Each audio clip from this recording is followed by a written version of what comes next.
बच्चों, मैं हूं आपका केमिस्ट्री टीचर राहुल तिवारी और हम आपको आज फिर से अपने लेक्चर नंबर 2 पे मिल रहे हैं पीरियोडिक टेबल में। तो लेक्चर नंबर 1 में आपने पीरियोडिक टेबल के अबाउट में बहुत सारी चीज़ें जानी थी और आज हमारे लेक्चर नंबर 2 में फिर से कुछ नई चीज़ें आपको मिलेंगी। तो बने रहिएगा हमारे वीडियो में लास्ट तक और हमारे चैनल को लाइक और सब्सक्राइब करते रहिए। मैं हूं आपका केमिस्ट्री टीचर राहुल तिवारी और आप जैसा कि जानते हैं कि हमारा ये चैनल साउथ सिटी पीसीएमबी के नाम से चल रहा है और इस चैनल पे आपको फिजिक्स, केमिस्ट्री, मैथ्स और बायोलॉजी और उनके जो टीचर्स हैं, सब बोर्ड के टीचर बहुत अच्छे तरीके से अपने लेक्चर्स को एक्सप्लेन करते हैं। तो हमारे चैनल को लाइक और सब्सक्राइब करिए। चलते हैं अपने टॉपिक की तरफ और वो टॉपिक है हमारा periodic table and periodic properties. तो आइए जानते हैं सबसे पहले पीरियोडिक टेबल के बारे में। थोड़ा सा दो बातें पीछे की हो जाएं, क्योंकि जब तक दो बातें पीछे की नहीं होंगी तब तक आपको आगे का कुछ समझ नहीं आने वाला।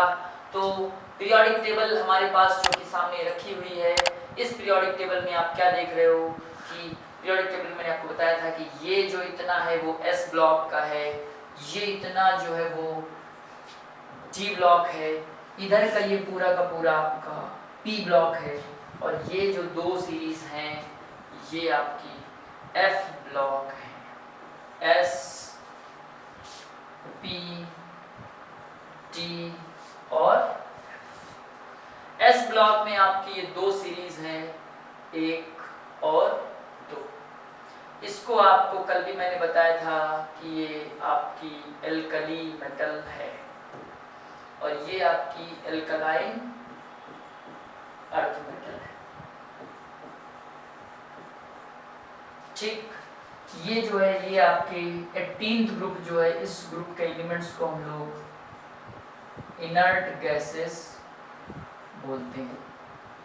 ठीक, और ये आपका हैलोजन है,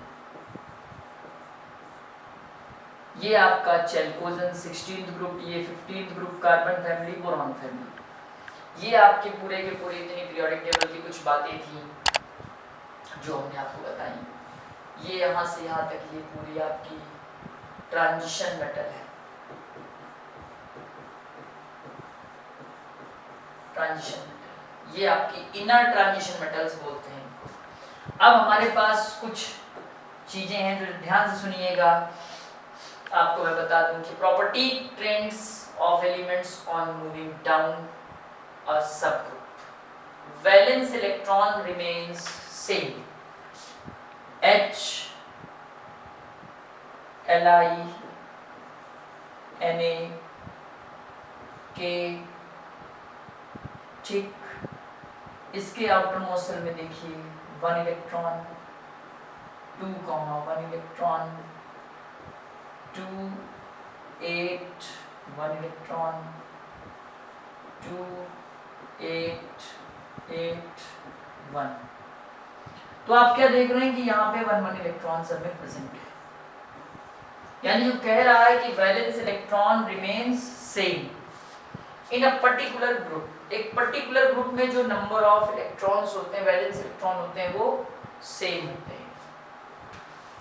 केमिकल प्रॉपर्टीज, एक पर्टिकुलर ग्रुप की जो केमिकल प्रॉपर्टीज होती है वो भी सेम होती है। जैसे लिथियम, सोडियम, पोटेशियम, इनकी प्रॉपर्टीज कैसी हैं? सेम है। ठीक, इन सब की metallic character down to the group जब आप चलोगे तो ये मेटेलिक कैरेक्टर इंक्रीज करेगा। इस टॉपिक का डिस्कशन हम आपको अपने लेक्चर नंबर 3 पे करेंगे डिटेल्स में, तो बने रहिएगा हमारे साथ। लेक्चर नंबर 3 भी आएगा, लेक्चर नंबर 4 भी आएगा और बहुत सारी अच्छी चीजों के साथ आएगा। साधारण टीचर जो क्लास 10th स्टैंडर्ड का वो चीजें आपको बताएगा ही नहीं। तो नेक्स्ट, ये हमारे मेटेलिक कैरेक्टर इंक्रीज करता है डाउन टू द ग्रुप जाने पे। पीरियोडिसिटी इन प्रॉपर्टीज, प्रॉपर्टीज में क्या चेंजेस होते हैं down to the group, left to right. अब भाई जैसे आप पढ़ रहे हो कि डाउन टू द ग्रुप आपने देखा कि lithium, sodium, potassium, rubidium, caesium, ये आपने देखा। तो डाउन टू द ग्रुप आप देख रहे हो तो प्रॉपर्टीज में क्या चेंजेस आता है पर्टिकुलर इंटरवल के बाद। भाई जैसे आपने स्टार्ट किया कि लिथियम सोडियम पोटेशियम पढ़ रहे हो और उसी के साथ अगर लेफ्ट राइट आप देखोगे तो लिथियम के बाद आपका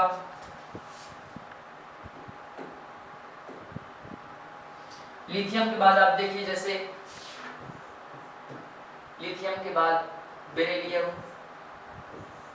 boron, carbon, nitrogen, fluorine, oxygen,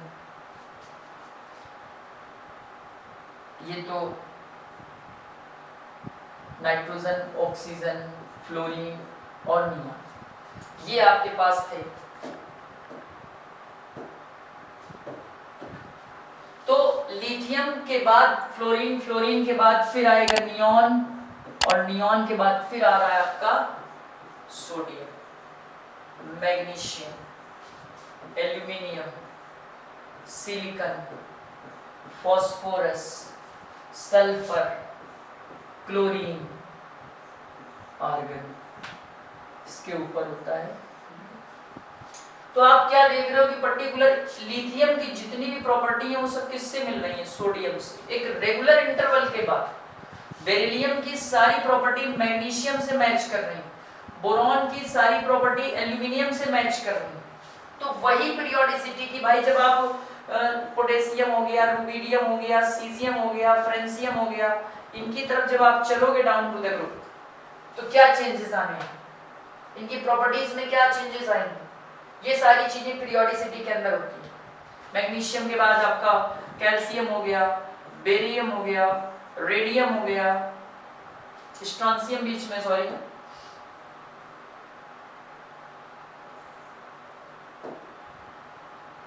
strontium, barium, ठीक, नीचे रेडियम होता है, रेडियोएक्टिव हो गया। तो ये आपके क्या चेंजेस आते हैं उस चीज के बारे में बताया गया। यहाँ पे ब्रोमीन हो गया, आयोडीन हो गया, सेलेनियम हो गया, ठीक, टेल्यूरियम हो गया, इसी तरह से सब में। तो ये प्रॉपर्टीज में क्या चेंजेस आते हैं, इन चेंजेस के अबाउट में बात करेंगे, उसी को हम लोग बोलते हैं पीरियोडिक प्रॉपर्टीज, ठीक, यानी repetition of properties after a certain interval is called periodicity of properties.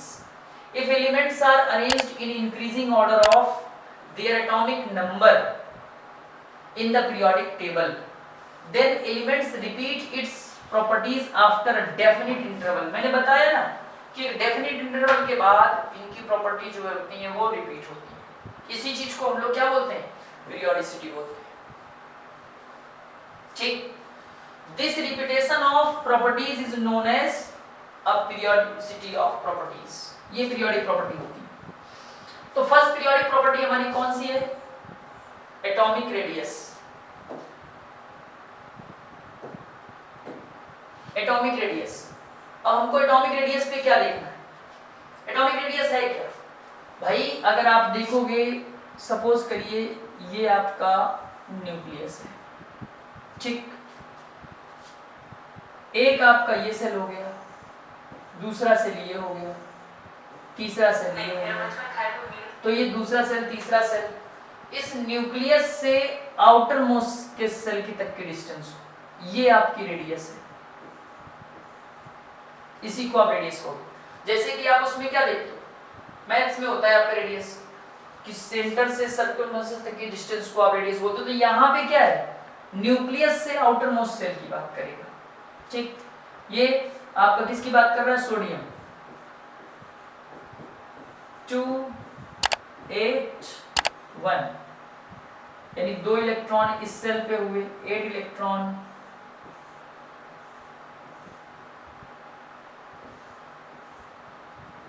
ये इस तरह से, लास्ट वाले में 2 इलेक्ट्रॉन, सॉरी 1,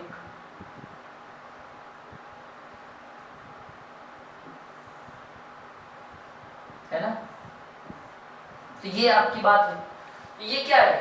न्यूक्लियस से आउटर मोस्ट सेल की जो डिस्टेंस होती है उसी को हम लोग एटॉमिक रेडियस बोलते हैं, ठीक। It is the distance from the centre of the nucleus to the outermost shell containing electron. वहां तक के डिस्टेंस को आप क्या बोलते हो?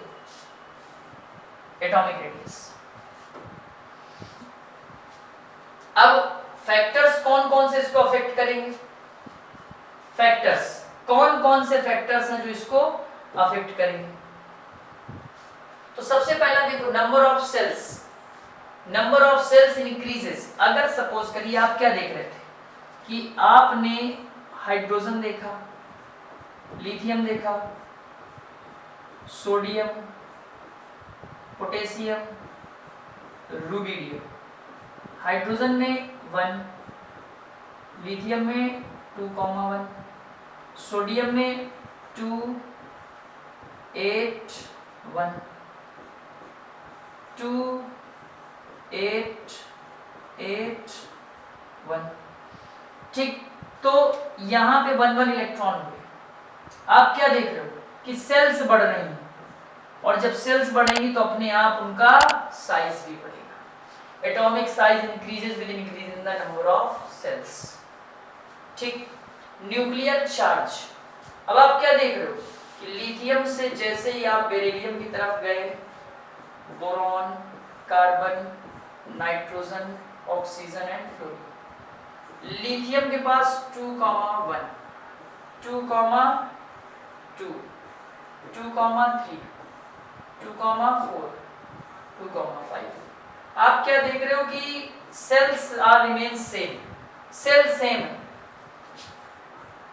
और अगर सेल सेम है तो जाहिर सी बात है साइज तो बढ़ने से रहा। कुछ लोग सोचेंगे कि सेल सेम है तो इसका मतलब इसका साइज कांस्टेंट रहेगा। नहीं भैया, कह नहीं रहा है कि न्यूक्लियर चार्ज जैसे ही आप लेफ्ट राइट मूव करोगे तो shells are remain same, but then force of attraction of nucleus increases and atomic radii decreases. As the nuclear charge increases, the atomic radii decreases due to increase in the attractive force of on outermost electrons. ठीक, next वही बात, दो factor जो आपको बताए कि sales बढ़ेगी तो रेडियस बढ़ेगी, न्यूक्लियस का फोर्स ऑफ अट्रैक्शन बढ़ेगा तो रेडियस घटेगी। ठीक, यही बात है, क्योंकि सेल सिंक हो जाएंगे। अब एक और दूसरी डेफिनेशन एटॉमिक रेडियाई की, ये डेफिनेशन को हम कोवेलेंट रेडियस से कंसीडर करेंगे। कैसे? क्योंकि सपोज करिए क्लोरीन के 2 एटम हैं, ये एक क्लोरीन का एटम ये है, दूसरे क्लोरीन का एटम ये है, Cl2 पूरा होगा। ठीक, और इन दोनों के जो न्यूक्लियस है, इसका न्यूक्लियस ये होगा, इसका न्यूक्लियस यहाँ बीच में होगा। तो इन दोनों न्यूक्लियस की जो डिस्टेंस है, इंटर न्यूक्लियर डिस्टेंस, और इसका हाफ। ठीक, पूरी अगर डिस्टेंस की बात करेंगे तो 198 पिकोमीटर, और आधी अगर इसकी रेडियस की बात करेंगे तो 99 पिकोमीटर। यानी क्लोरीन एटम की डिस्टेंस ये होगी। यानी डेफिनेशन क्या बनी? half of the distance of the nucleus of two same atom, half of the distance of nucleus of two same atom, जो कि कोवेलेंटली एक दूसरे से बॉन्डेड है, उसको हम लोग क्या बोलेंगे? Atomic radius. ठीक, और वही एटॉमिक रेडियस अभी जस्ट आपको हमने बताई कि डाउन टू द ग्रुप जाने पे ये क्या होती है? इंक्रीज करती है, और लेफ्ट राइट जाने पे डिक्रीज करती है। तो radius decreases across a period, क्योंकि इफेक्टिव न्यूक्लियर चार्ज इंक्रीज करता है, और radius increases down to the group क्योंकि नंबर ऑफ सेल्स इंक्रीज करते हैं। ठीक, तो ये हमारी रेडियस की बात थी। तो एटॉमिक रेडियाई पहली पीरियोडिक प्रॉपर्टी थी। दूसरी पीरियोडिक प्रॉपर्टी है हमारी आयनाइजेशन पोटेंशियल। ये आपका और ज्यादा इंपॉर्टेंट पॉइंट है, ये आपका और ज्यादा इंपॉर्टेंट पॉइंट है। आयोनाइजेशन पोटेंशियल, इसको हम लोग आयोनाइजेशन एनर्जी भी बोलते हैं। इसको सोलर रेडिएशन एनर्जी के टर्म्स में बताया गया है कि ये बीच में आपका सपोज करिए जैसे एटम होता है उसमें न्यूक्लियस होता है अंदर, यहाँ भी आपका ऐसे ही क्या है? सेंटर। ठीक, और इसके सराउंडिंग ये रिवॉल्विंग चक्र। ठीक, तो ऐसे ही ये आप समझ लीजिए कि ये एक सेल है, फिर इसके ऊपर सेकंड सेल है, फिर थर्ड सेल है, तो ये सोलर रेडिएशन एनर्जी की तरह ये भी।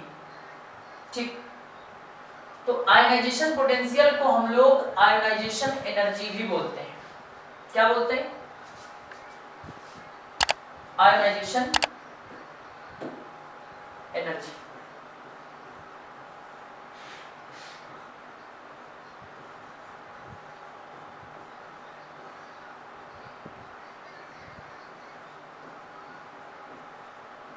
एनर्जी, ठीक, इसी को बोलते हैं। डेफिनेशन क्या होगी भैया? एनर्जी है तो या तो रिलीज हो रही होगी या तो एब्जॉर्ब हो रही होगी, दो में से एक काम होगा, हो रहा होगा। तो क्या होगा? The amount of energy released तो होगा। यहाँ पे क्या है? Ionisation energy. आयोनाइजेशन का मतलब क्या है? कि आयोनाइज करना, किसी एटम को आयन में कन्वर्ट करना। अब अगर एटम को आयन में कन्वर्ट करोगे तो दो ही आयन बनेंगे, तो कैटायन या एनायन। तो the amount of energy required to remove an electron in the outermost shell of an atom. Suppose करिए आपके पास सोडियम है, 2 8 1 इलेक्ट्रॉन, इससे एक इलेक्ट्रॉन निकाला जाएगा, ठीक, इससे एक इलेक्ट्रॉन निकाला गया। तो इस एक इलेक्ट्रॉन को निकालने के लिए जितनी एनर्जी की नीड है उसी को हम लोग क्या कहेंगे? Ionization potential. It is the energy needed to remove an electrons from an isolated gaseous atom or molecule. This is called ionization energy. यही ionization energy है। फिर से एक बार सुनिए, the amount of energy required to remove an electron in the outermost shell of an atom. This is called ionization energy. अब आप अगर किसी एटम से एक एनर्जी निकाल रहे हो तो उसको आप कहोगे IE1, फर्स्ट आयनाइजेशन एनर्जी। अगर किसी एटम पे सपोज करिए मैग्नीशियम है, तो मैग्नीशियम से जब पहला इलेक्ट्रॉन निकालोगे तो उसको कहा जाएगा IE1। लेकिन अगर तुमने दूसरा इलेक्ट्रॉन निकाला, ठीक, तो उसको क्या कहोगे आप? IE2। किसी से तीसरा इलेक्ट्रॉन निकालोगे तो उसको क्या कहोगे आप? IE3। ठीक, अब आप सोच रहे होगे कि IE1 और IE2 जो है इसका क्या डिफरेंस आएगा, क्या प्रॉब्लम है इससे? प्रॉब्लम कुछ नहीं है, इसके अबाउट मैं बात करूंगा जरूर आगे लेक्चर में कि भाई IE1 की वैल्यू ज्यादा होती है IE2 की। मतलब पहला इलेक्ट्रॉन निकालोगे तो ज्यादा एनर्जी लगेगी, या दूसरा इलेक्ट्रॉन निकालोगे तो ज्यादा एनर्जी लगेगी।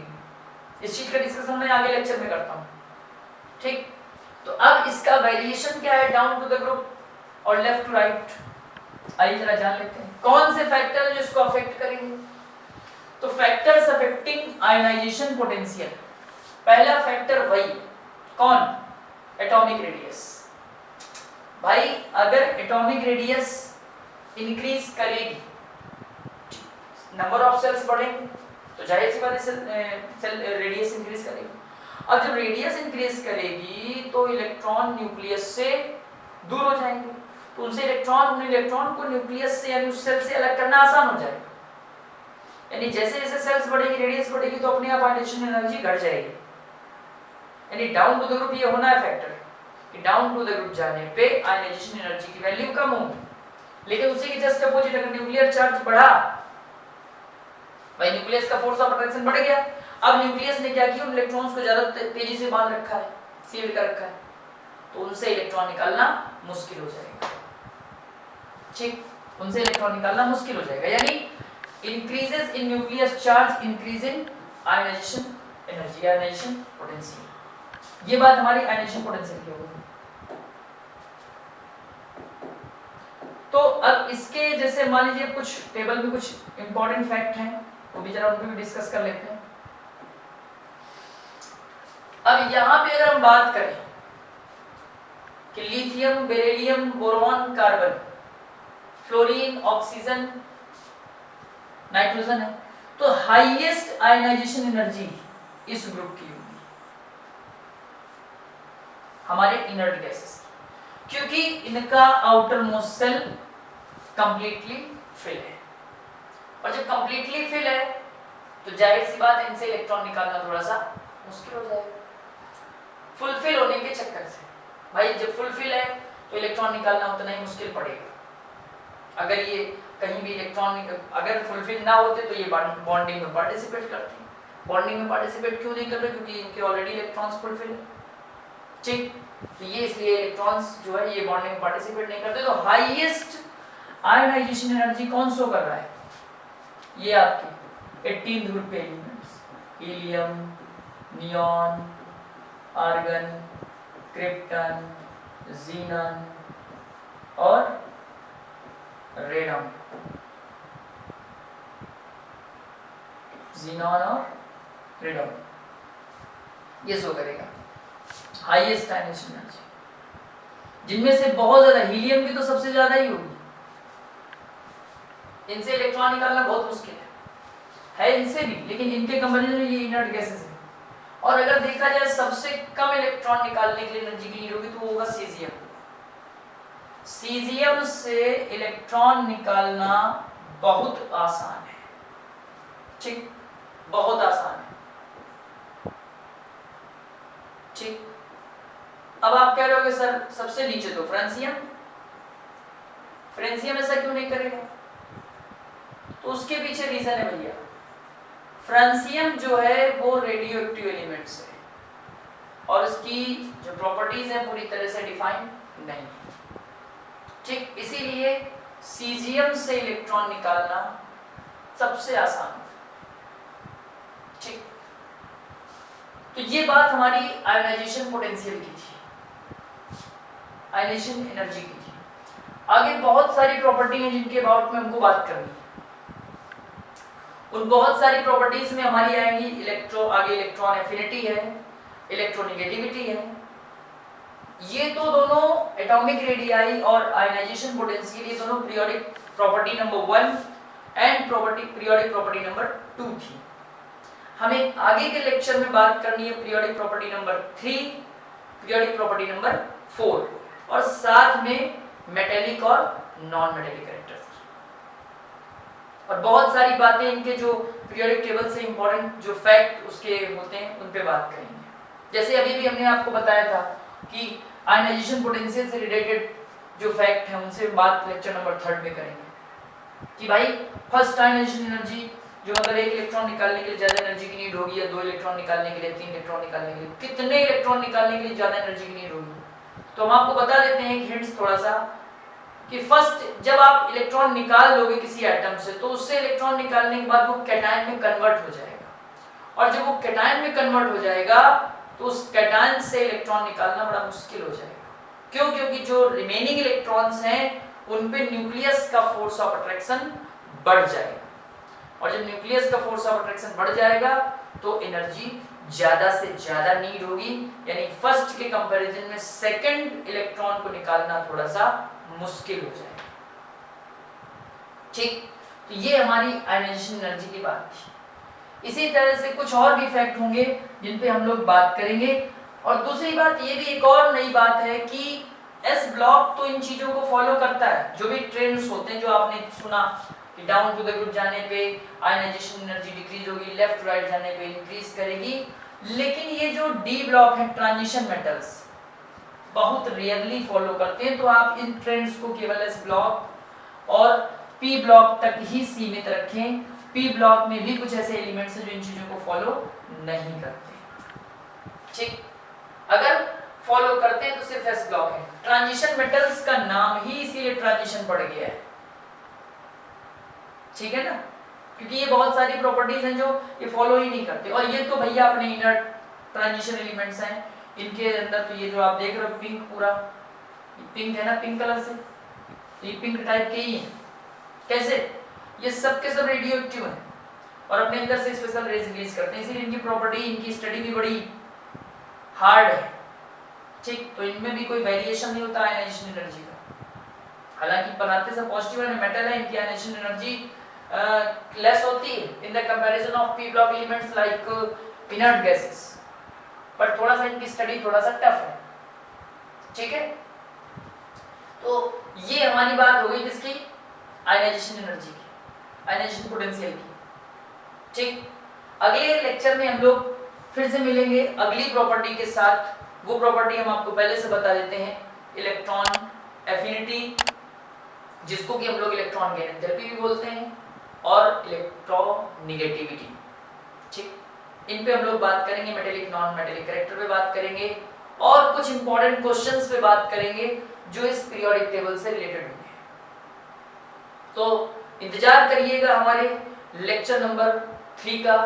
वापस आएंगे, फिर आपसे मिलेंगे लेक्चर नंबर 3 पे, और फिर आपको इसी तरह से नई नई इंफॉर्मेशन, नई नई जानकारी, नया नया ज्ञान आपको हम पीरियोडिक टेबल के अबाउट में देंगे। तो जुड़े रहिए हमारे हर एक सब्जेक्ट का, ठीक है। और मैं हूं आपका केमिस्ट्री टीचर राहुल तिवारी। फिर से हम आपको नए लेक्चर के साथ मिलेंगे। तब तक हमारे चैनल को आप लाइक और सब्सक्राइब करिए, और हमारे नए नए वीडियोस का आप उनको एंटरटेन करिए और अच्छे से समझिए, सुनिए। फिर मिलेंगे आपको, आज के लिए इतना ही। Have a good day, thank you and have a nice day.